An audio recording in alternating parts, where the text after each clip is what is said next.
Nothing complicated confuses the devil. Why is that? Because the devil is the master of confusion. So what happens when you start doing complicated stuff? You move over the basics and you step into the devil's territory.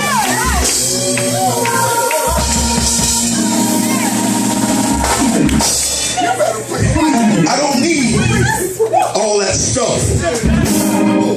Make one move and go. I don't need you to cross over 2 times. Put it behind the back. Do a hesitation dribble. And then go back to the hole. I would prefer that if you come down, you do a simple in and out move and just go right past them. Why? Because the in and out move is very basic. And when they know you as a complicated person, they're not expecting you to do the basics.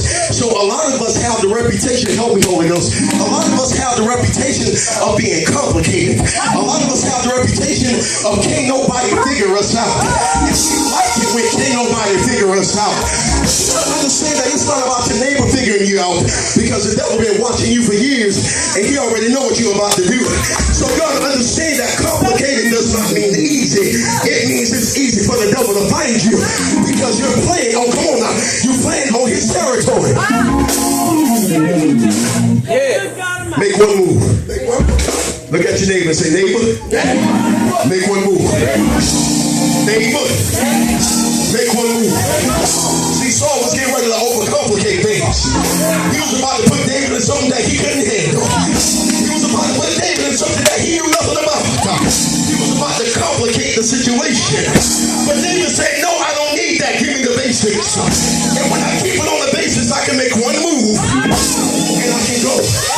Somebody didn't catch that. I can make one move and I can go. I just wind it up one time and I let it go. I don't need to sit there and have a sword fight with the devil, but just take one move. God, just make a fist. Somebody make a fist.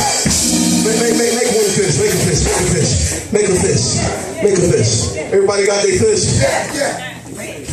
What's the easiest punch to throw when you're a boxer? Jab. Jab.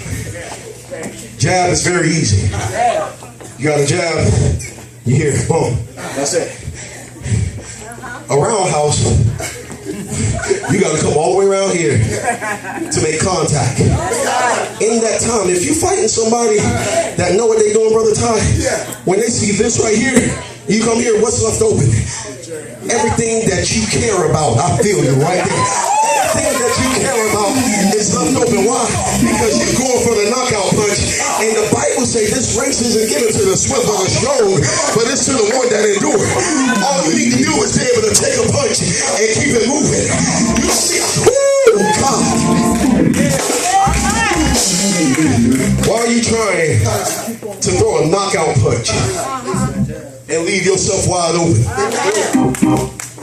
Anybody ever been punched in the chin? Brother Billy, it don't feel good to do it. That's a knockout hit. It's a knockout hit.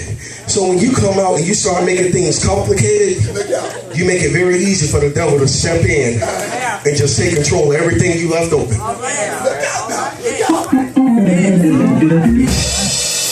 That's why I said, I don't need that. I don't need that. I have the anointing. The anointing is powerful, but it's very simple. Look at your neighbor and say, neighbor, the anointing is a simple power. It's a simple power. What does simple mean? It's easy. It's effective. It don't have to be complicated. It just needs to be effective. And when you get the anointing, take me off. When you get the anointing on the inside of you, it's very simple. That's why I said it's a simple power. It's very simple and easy for you to use it. It's very easy for you to activate what's on the inside of you. And David understood that I don't need to look like I got it. I don't need to look like I got it. The most dangerous person I ever seen on a basketball court was a person that looked like they couldn't do anything. All my sports fans and basketball people that played before, you can always tell the one, and this is very relevant. You can always tell the one that started the game and the one that didn't get any playing time. You can always tell it. How could you tell it? The one that started during warm-ups, they were very calm, they were very focused, and they did what? They stuck to the basics. During layup drills, they just went up and they did a layup. If they was on the right side, it was right hand. If they were on the left side, it was left hand. If it was down the middle, it depended on which foot they came off of. But they stuck to the basics. Now the one, and you can relate to this, the one that didn't get any playing time, what did they do? They did all they showing out in warm-ups.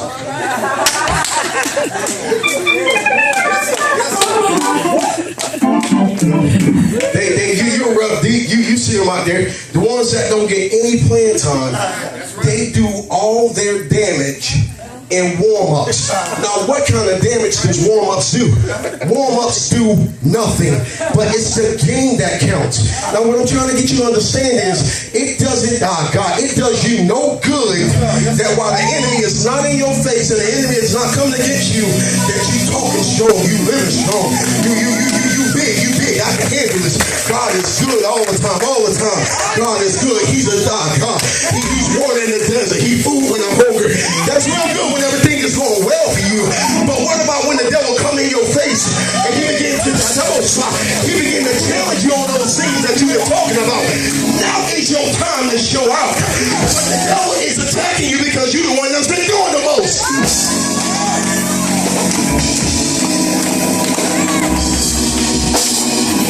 Why is it the devil is always bothering me? Are you the one that's always talking? Are you the one that's always paying attention to yourself? Because that's the one that the devil really that he attracts you. Why? Because you say, look at me, look what I can do. But I dare somebody to get to the place in their life where you understand that if I stay simple, I can make it.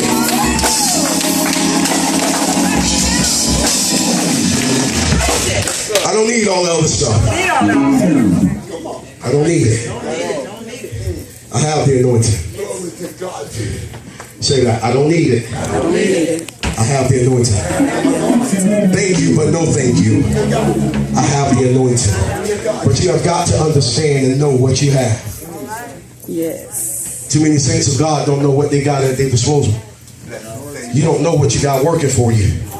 That's why it's very easy for the enemy to come in and just do certain things to us, because we don't understand the power that is in us. The armor represented outer strength. It represented outer strength, the outer power. It was meant to look intimidating. It was meant to just scare you off of looks. It wasn't really meant to do anything, but it was just a look that was supposed to scare you. And that's what Saul wanted David to do. He wanted him to look scary and, yeah.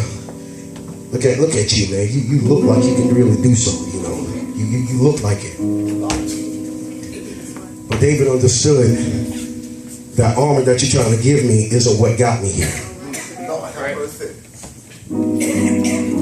That you're trying to put on me, that's not what got me here. And if it didn't get me here, it's not going to take me from here to there. So I'm sorry, I appreciate what you're trying to do, but I don't need that. But what began to happen when David went on the battlefield and he approached Goliath? The first thing that Goliath looked at was what? How he looked. He saw David, Brother CK.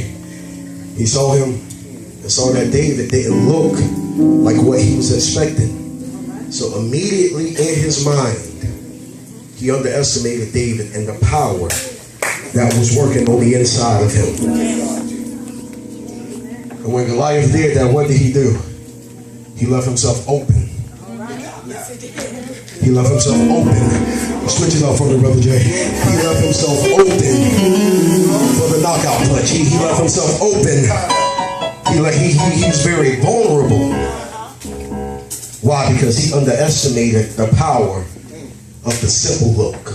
Right.